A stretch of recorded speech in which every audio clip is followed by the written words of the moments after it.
ஆண்டவரும் இரட்சகருமாகிய இயேசு கிறிஸ்துவின் இனிய நாமத்தில் உங்கள் அன்பு சகோதரன் காட்வின் மோசஸ் ரேமா எழுப்புதல் ஊழியத்தின் சார்பில் அன்போடு உங்களை வாழ்த்துகிறேன்.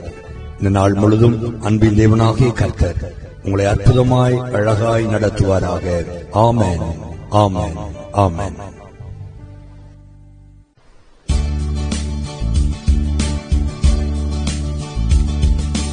என்னை ஆட்கொண்ட இயேசு உம்மை யார் என்று நான் அறிவேன்.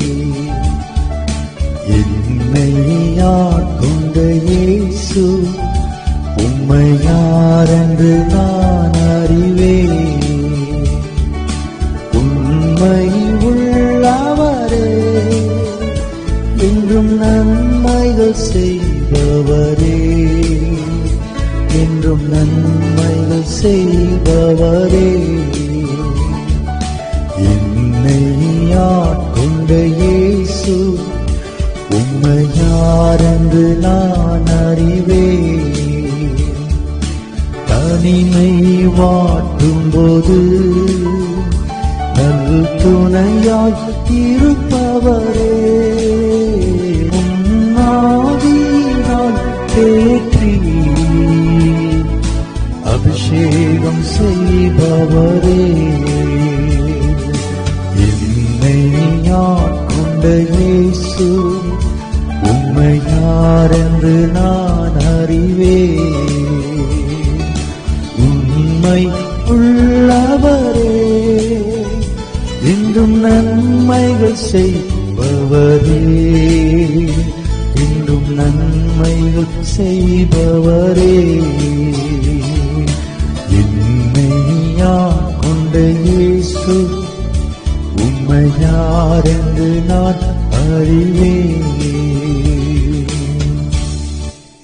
ஜெபடி பிள்ளைகளே, குடும்பமாய் இருந்தால் கூட உங்கள் உள்ளம் ஒரு தனிமையை உணர்ந்து கொண்டிருக்கலாம்.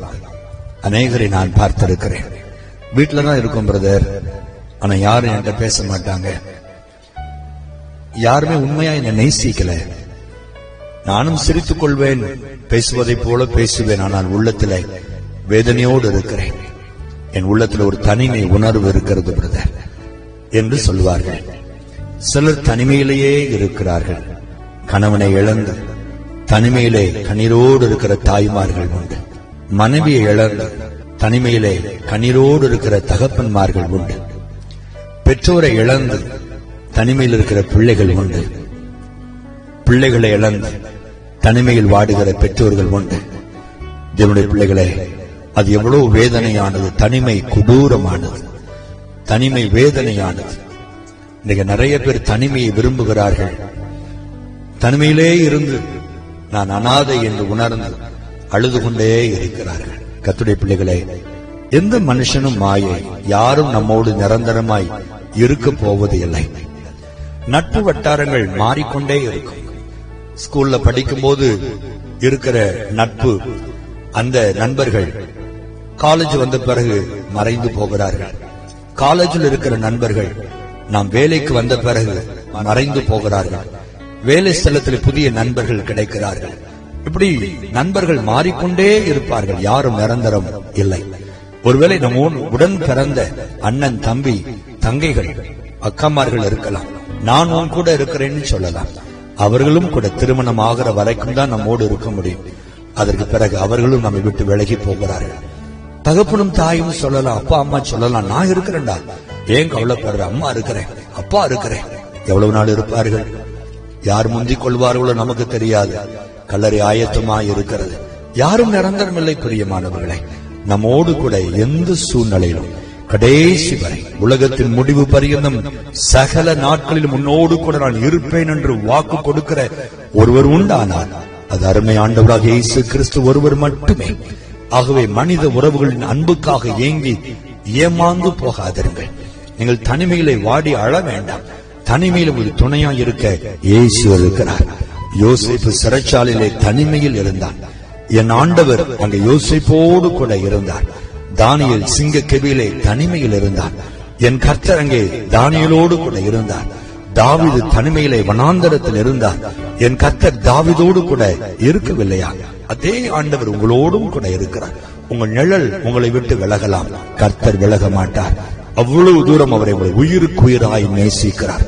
அந்த இயேசுவை பிடித்துக் கொள்ளுங்கள். ஆண்டவரை, இனி நான் அனாதை என்று சொல்ல மாட்டேன், தனிமையில் இருக்கிறேன் என்று சொல்ல மாட்டேன். இயேசுப்பா, என் உள்ளம் தனிமையை உணர்கிறது என்று சொல்ல மாட்டேன். நீங்க என் கூட இருப்பதை நான் உணர்கிறேன். அதை நான் இன்னும் அதிகமாய் உணர எனக்கு உதவி செய்யும். உடைய பிரசன்னத்தை உணர எனக்கு உதவி செய்யும். ஆண்டவரே, நீர் என் கூட இருந்தால் அது போதும் ஐயா, அது போதும். உலகம் என் கூட இருப்பதை விட, 1000 கோடி மக்கள் என் கூட இருப்பதை விட, வானத்தை பூமி உண்டாக்கின கர்த்தர் என்னோடு இருப்பது எவ்வளவு பெரிய மேன்மை. நான் உன்னை விட்டு விலகுவதும் இல்லை, உன்னை கைவிடுவதும் இல்லை என்று வாக்கு கொடுத்த என் ஆண்டவர் என்னோடு கூட இருக்கிறீர். ஸ்தோத்திரம், ஸ்தோத்திரம் ஐயா. நீர் ஒருவர் என்னோடு கூட இருந்தால் போதும் என்று கர்த்தருடைய கரத்தை இறுக பற்றிக் கொள்ளுங்கள். அவர் ஒருபோதும் உங்களுக்கு தனிமை உணர்வை கொடுக்கிறவர் அல்ல, உங்களை சந்தோஷப்படுத்தி தைரியப்படுத்தி பலப்படுத்துகிறவராய் அவர் இருக்கிறார். ஜெபிப்போமா?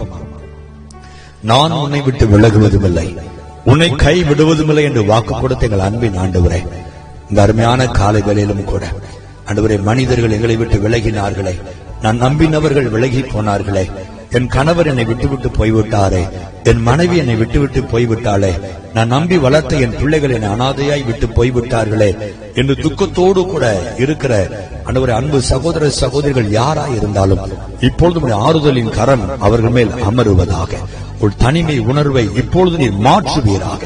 நீர் அவர்களோடு கூட இருப்பதை உறுதிப்படுத்தும். உடைய பிரசன்னத்தினாலே உறுதிப்படுத்தும். உடைய பிரசன்னம் இப்பொழுது மகிழ்ச்சியாக்கட்டும், ஒரு கலிகூறுதலை உண்டாக்கும். நீர் கூட இருப்பதை உணரும்படி ஆண்டவரே, அந்த இருதயத்திலே என் ஆண்டவர் பேசுவீராக, கிரியை செய்வீராக. அல்லேலூயா. கர்த்தருடைய கிருபை அவளை பலப்படுத்தட்டும் சுவாமி. இனி ஆண்டவரே, தனிமையை உணராதபடி உடைய பிள்ளைகளை பலப்படுத்தி துதிக்கிற கிருபைகளோடு கூட உடைய கரத்தை இறுக பற்றி கொண்டு உமோடு சேர்ந்து வாழ்கிற ஒரு கிருபையை தாரும் ஆண்டவரே. ஆசீர்வதிக்கிறேன் சுவாமி. ஆண்டவரே, குடும்பங்களுக்காய் செபிக்கிறேன். குடும்பங்களிலே பெற்றோர்கள் அழுது கொண்டு சாவுக்காய் காத்துக் கொண்டிருக்கிறார்களே ஆண்டவரே, அப்படிப்பட்ட குடும்பங்களில் கிரியை செய்வீராக, கிரியை செய்வீராக. எல்லா குடும்பத்திலும் தெய்வீக அன்பை ஊற்றும். கடைசி வரை நீர் எப்படி உடைய ஆண்டவரே, உடைய தாயாகிய மரியாதை சிலுவை மரத்தில் தொங்கும் போது கூட கவனமாய் ஆண்டவரே அவர்கள் செய்ய வேண்டிய கடமையை செய்து ஒரு சீஷன் கரத்தில் ஒப்பு கொடுத்தீரோம்.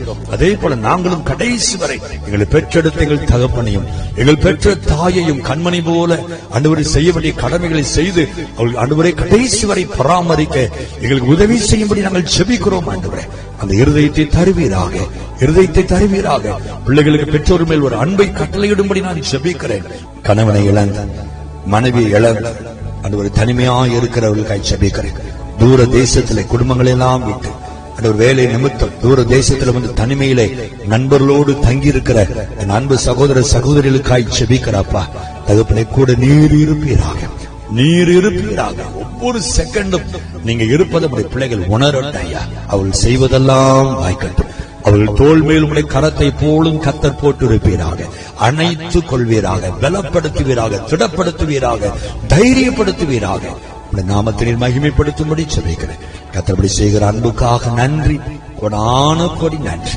இயேசுவின் நாமத்தில் செபிக்கிறோம் எங்கள் நல்ல பிதாவே. ஆமென், ஆமென், ஆமென்.